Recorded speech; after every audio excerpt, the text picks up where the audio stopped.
welcome to Kicking It Local, the podcast all about the football community in South Australia. I'm your host, Johnny Keko. And today, in part 2 of the WNPL preview with the clubs, I'll be sitting down with another 3 clubs, including West Birkalla's chairman, Amin Ayoubi, the head coach of Adelaide Comets, Monsigneur. But first, I'll be sitting down with the head coach of Adelaide University, Tony Sacca, and his captain, Alysia Panagakos. Let's get into part 2 of WNPL preview with the clubs.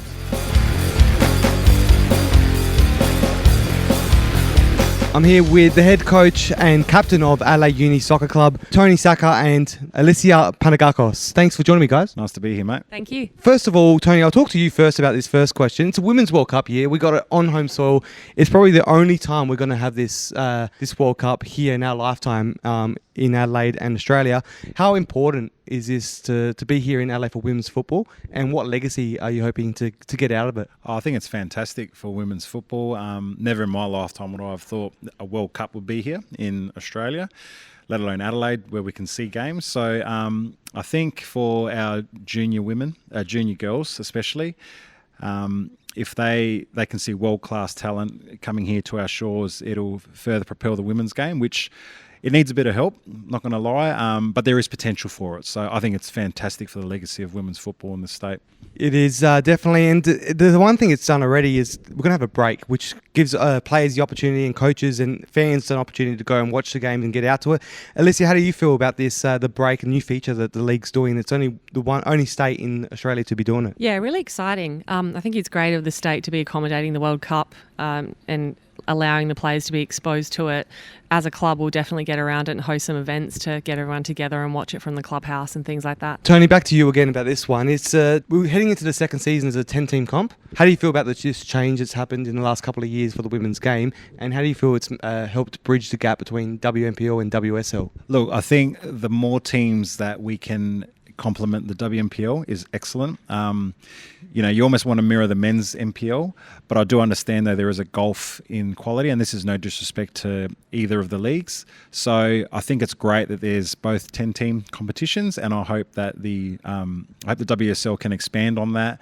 And I just hope the clubs in the WSL can take it seriously enough as well to say, look, we want to aspire to be in the WNPL and actually compete one day as well. And I think they're on their way to doing that. This season, we see the A-League women who will be finishing a lot later this year, which means a lot of clubs rely on the A-League players to come into their squad and bolster it. How do you feel that's going to change the way you guys start the season this year? Look, it's definitely a factor. I'm fortunate that my squad doesn't have any A-League players in it. So it's definitely something. I mean, we've got West Adelaide round 1, Adelaide City round 3, who are teams who have A-League players not with them at the moment. So it is a interesting topic as well, because some teams are heavily reliant on them, where, like I said, I'm fortunate I'm not as reliant. It does change though, because the players that do come back, I mean, you've got like your Dylan Holmes, Izzy Hodgsons, your Caddy Bowler, they're excellent players, and they can change not only the teams they're in, but the leagues as well. So yeah, it's a contentious topic, but thankfully it's not one I need to really worry about. I just got to worry about my own squad, which is settling along really well. Alysia, how do you find it playing against some of those big names in the league, in a local league like this, to have them come in? What do you feel about playing against these big names? Yeah, I think it definitely causes you to switch on and prepare a little bit differently. When they don't have those players, it's much more of an even playing field, in my opinion. So when those girls come back in, they make a lot of difference, and it certainly raises the standard and the quality of the game. And then, Tony, what changes have you made this season for the club, and who is someone you say we should look out for? So the changes I've made this year, I've brought in a few new players, right, just to change the scenery a bit. The club, look, they've got a goal of being the best they can be. So from my experience, even in the men's game, I've tried to bring over, an attitude of a growth mindset here, and I've noticed that was lacking, where you give these players a little bit of belief, some good training into them, and it's up to them where they go. All right, so we've brought in some real high standards. Training's been, I think, excellent as well. Girls haven't really missed any sessions whatsoever. We're well on track to have a really good year this year. Let's finish it off on a note with the Women's World Cup is coming here. Alysia, how excited are you to have the World Cup here, and what is one thing you're looking forward to most about the World Cup when it comes in July? I'm really excited. I've already bought my tickets to the games here and some games interstate, and mostly just excited for the world to see how great women's football can be and how far it's come, because it has come a really long way from when I started playing. So really looking forward to it. What are you, Tony? What are you looking forward to most about the World Cup? I'm looking forward to the quality that's going to be here. It'll allow not only the junior players, but even players in my side to really have a look at these players that are here, watch the games, and really see if they have aspirations to go further. This is the way these players play. This is the way these teams operate, and to see how they are in the flesh. I remember going to Italy a few years ago and watching a team like AC Milan play live. It's incredible. What you see on TV is not what you see live. It's a different game. It's a different mentality. So I really hope the women in this state, not only the women, men too, they really take something out of what is going to be on our shores in the next few months. Hopefully they do. It's going to be good. There's a real big buzz around the building now, which is going to be cool for the next few months. Looking forward to the WNPL as well, and good luck ahead of 2023. Thank you very much. Thank you so much. That was Tony Sacca and Alysia Panagakos. I'm here with the coach from Adelaide Comets in the WNPL, Tom Monsigneur. It's your first year as a head coach for the Adelaide Comets in the WNPL, and what a year to be a head coach as well. It's a Women's World Cup year here in Australia. What's the importance of this tournament being on home soil, and what legacy does your club hope to come from it? I think the importance of having it here, this could be the only time in my lifetime that we host a senior World Cup in Australia. It'd be fantastic to have a men's one as well, but we've obviously got a really good opportunity to leave a legacy and to drive numbers forward. Part of my role at Football Australia, so I work there as well, is to drive numbers, and that's going to be a big target for us. So at Adelaide Comets, we're in a fantastic position. We've got a great facility, great brand new facility that's very, very close to being complete, and we want to drive participation and make the sport the number one women's sport in the country. Obviously you work at Football Australia, so you'll be across that. Adelaide is one of the only states that are stopping for the Women's World Cup. How have you and the club taken this new feature in the season? I think our girls have kind of embraced it. I know that a lot of the girls have already got tickets and got tickets interstate, so that would have been a really real problem for training. So I think we'll probably, we haven't sort of gone across it, but we'll probably just have a full break, maybe give them a little training program that they can do and maybe bring in once a week potentially. But I know the girls are embracing it. I know a lot of the girls have bought tickets, like I said, interstate, especially for the Matildas games. And I'll personally be watching some of them as well and potentially be working at some of them. So I think it's fantastic that Football SA have put a break on for it, and I think just embrace it. Like I said, it's going to be once in a lifetime opportunity, so you need to get around it, I think. Absolutely. Looking forward to that tournament being on home soil. It's going to be awesome. But talking about the WNPL, it's the second season with a 10-team comp. How do you think it's been able to bridge the gap between WSL and WNPL? I think just the numbers going forward. I think last year, I wasn't really involved the year before at WNPL and just sort of saw from afar. But last year, I think you saw with the last round of the season of how much it fluctuated at the bottom. Birkalla obviously staying up. And those sorts of things. And Modbury Vista were very, very competitive and ended up going down. But I think it's got a little bit better. I think Flinders will definitely surprise us coming up.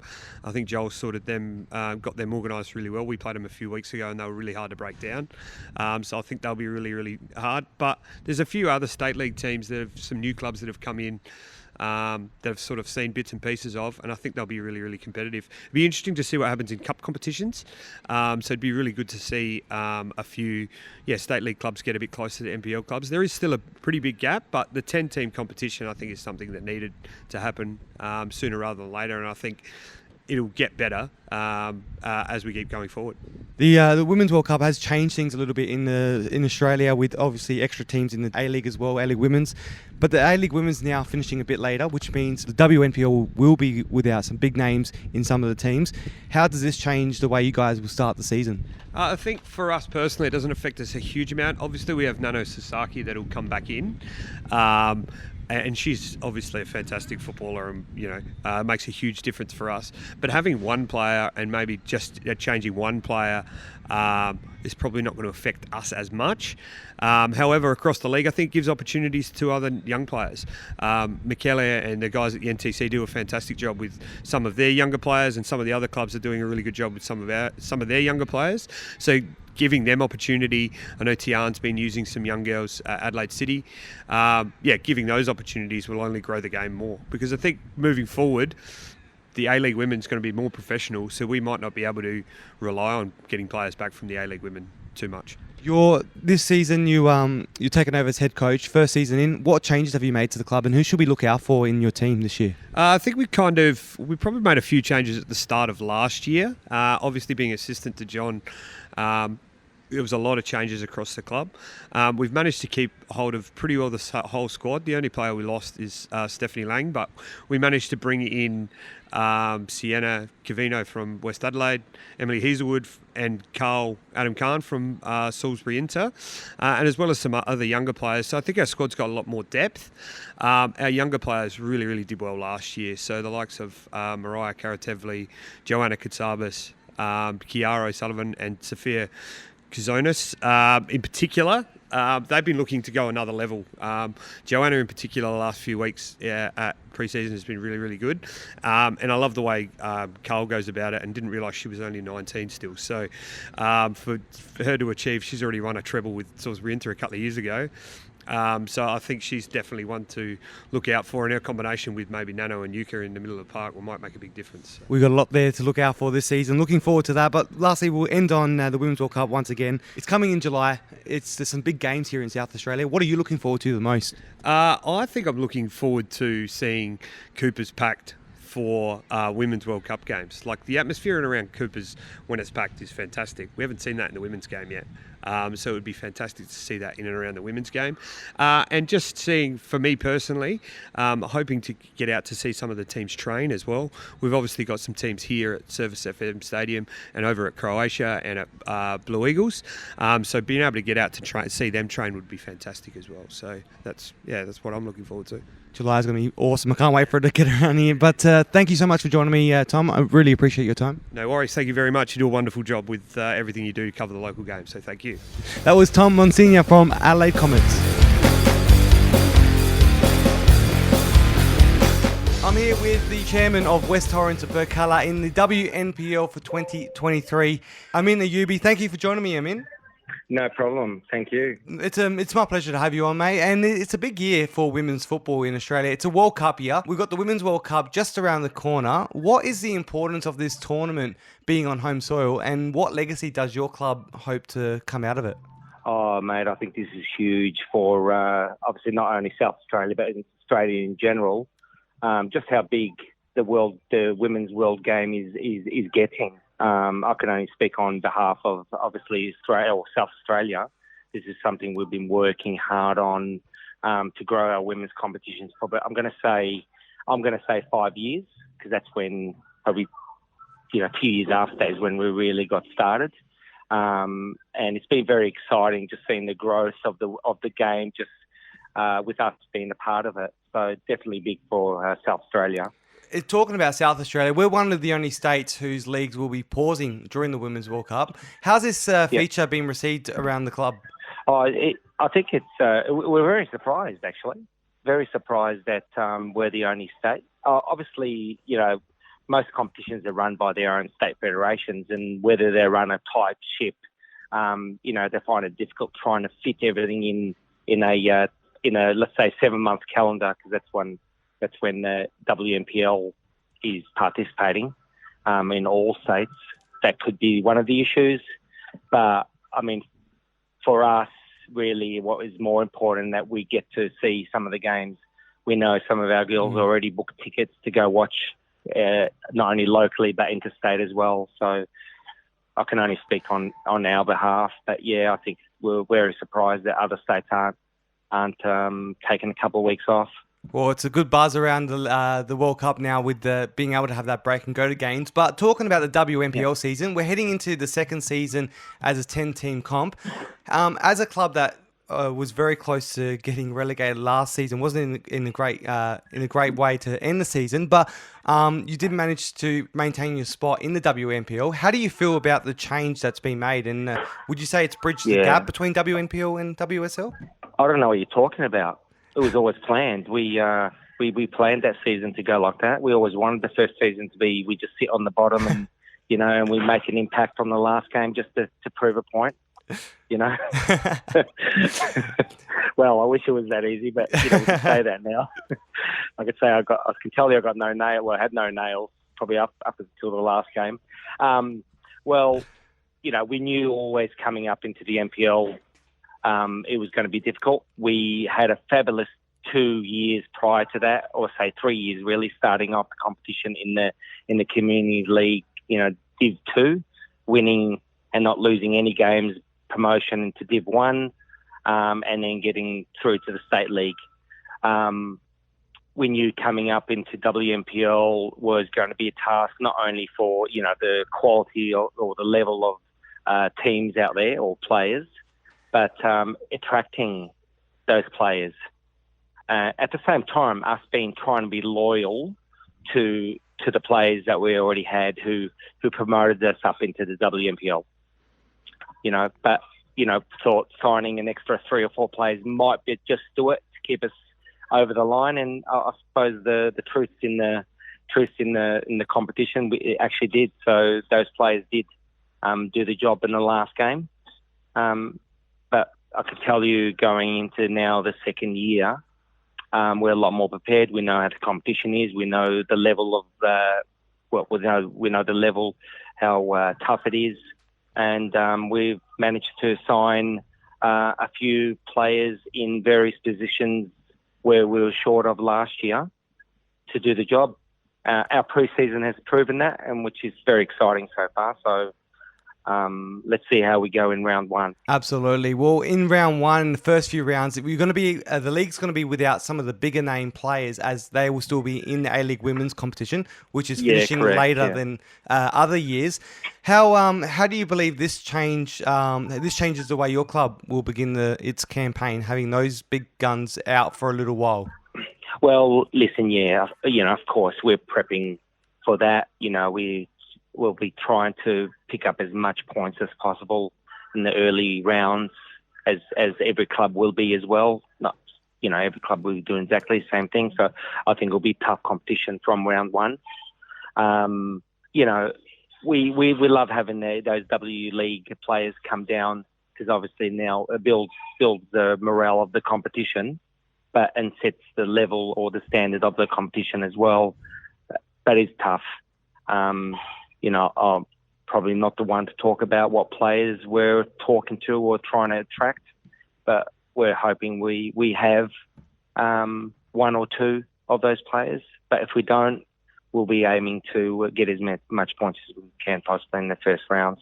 So we're only a few months away from the Women's World Cup. It arrives in July here in Adelaide. What are you and your players most looking forward to for the Women's World Cup when it finally arrives here? I think more about just having those couple of weeks off. Hopefully we don't have too many injuries, but it does allow them a few extra weeks then to recover. But to go and watch some games, I know most of the games are all sold out, but I also heard they'll be releasing some more tickets. But yeah, just the buzz around the town and where some of these teams will be training. Hopefully, by the end of this season, your nails will be more intact than they were last season. Amin, looking forward to seeing what Birkalla can do in the WNPL this season. Thank you very much, and thanks for the call. I appreciate it. That was the chairman of West Orange Birkalla, Amin Ayoubi. That's all for part 2 of WNPL preview with the clubs. That was Amin Ayoubi, Tony Sacca and Alysia Panagakos, and Tom Monsigneur. Keep an eye out for part 3 out tomorrow, only on Kicking It Local. Make sure you subscribe to Kicking It Local wherever you get your podcasts so you can get a taste of the SA football community.